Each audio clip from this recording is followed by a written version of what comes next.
abachewana nga bwe bakola embaga eyetabu Rema ne muganzi we wabula Eddie Kenzo ajoga tukwaniriza ku mukutu gwaffe omuganzi ogomanyikiddwa nga Uganda Mukamuli amanya n'eddoboozi Peter Ntambi Kimso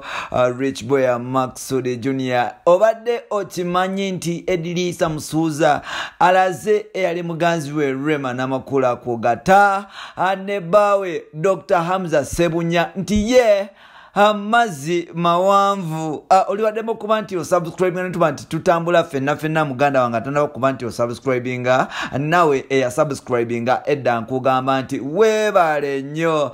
now Rema abadde agenda ku TVs ez'enjawulo kwogata ne radios ng'agamba nga ye bwe yawangula oluvannyuma okuba nti yafuna omusajja amwagala ebibye byatuuka era talina kyabanja mu nsi ne yeerabira nti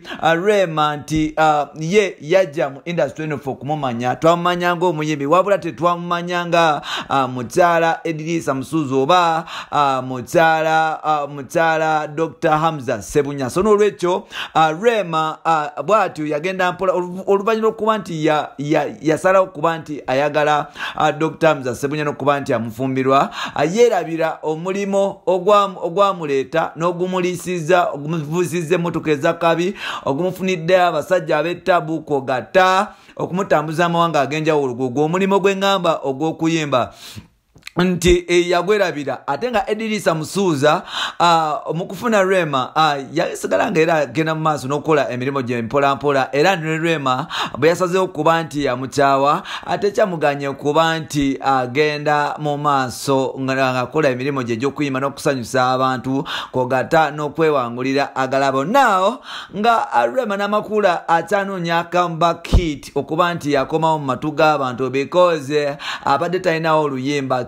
terwakoze bulungi Edilisa Musuuza bwatyo agenda amulagako mpolampola era Katonda ayagala nnyo omwana mulenzi gwe bayita Edilisa oba Eddie Kenzo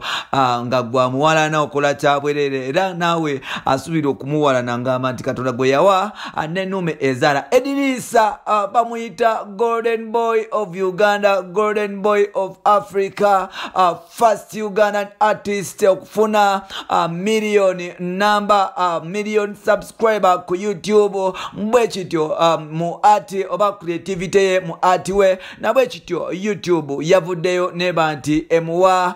ekirabo ekya gold era nga ku kirabo ekyo Edilisa Musuuza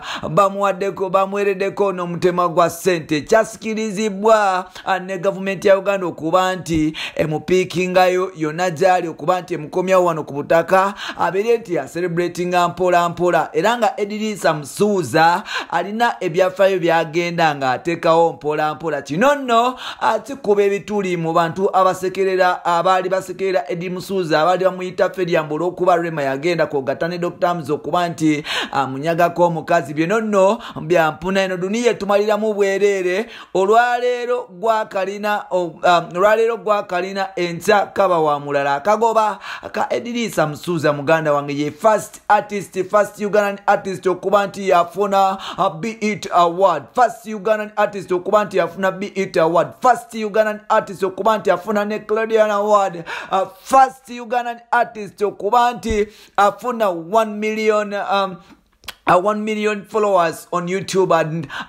yomu ku bayimbi abakyasinze yomu ku muyimbi oba ye muyimbi wa Uganda yasooka okuba era verified ku Instagram asonolwekyo Edilisa Musuuza ku bintu bya digital binalina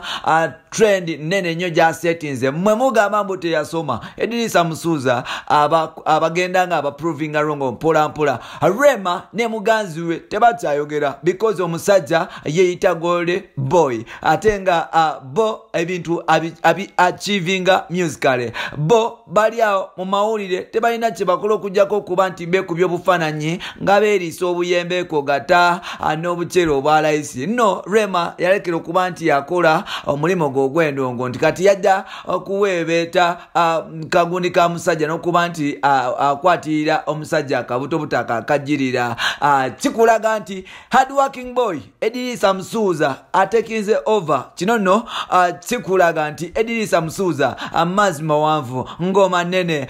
compared ku bintu ebirala era nga Kenzo agenda approving Rema ne Dr. Mzantimwe temulina kye mumanyi nze ndi wakabyo basingako bino n'ebirala byoba olira mu episodes zaffe ziddako zikadde ntambi jimuzo you can subscribe on this channel tubala tutambula mpolampola n'okuba nti tukwatagana toli waddemu okuba nti oleka opinion yo wansi awo ne tuba nti tutambula ffenna muganda wange big up on yourself nkivuddemu